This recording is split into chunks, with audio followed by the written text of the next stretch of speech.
Dito yung ano namin sa ano, Maasim. Dito ang ano, PBE.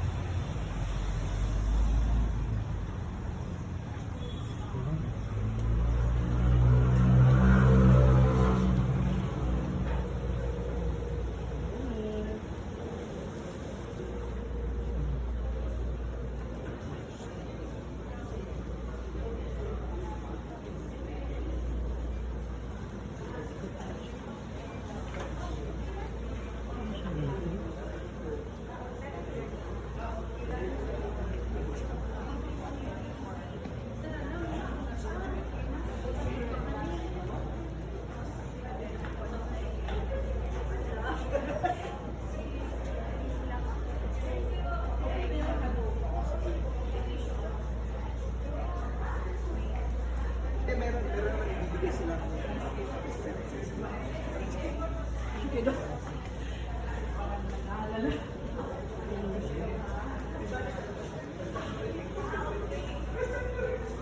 Ikaw ba si Kylo?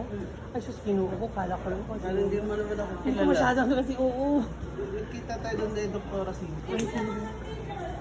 Oo nga eh. Sa craftsmanship, kasi may student ako na nagdaya sa wax up. Kasi I still teach in undergrad. So sabi ko, bakit ka nagdaya sa wax up? Ang ginawa kasi niya, yung ini-impression na yung ngipin, tapos tutunawan ng wax, tapos ididikit dun sa ngipin para may wax up na sila. O hindi naman yun yung tinuturo ko. So sabi ko, bakit ka nagdaya? Sabi niya, kasi Dok, kailangan ko yung carving. So doon ko na-realize na lahat naman tayo, walang skills sa carving. Nung umpisa. Lahat tayo nag-umpisa somewhere. Ang kailangan lang talaga natin is sundin yung technique ng maayos.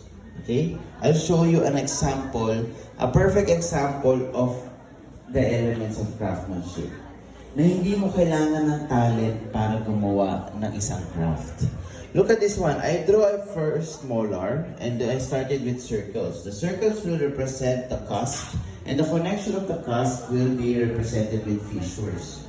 And the outline form is, madodrawing ko na siya kasi may guide akong circles. Okay? And now, more or less, I was able to draw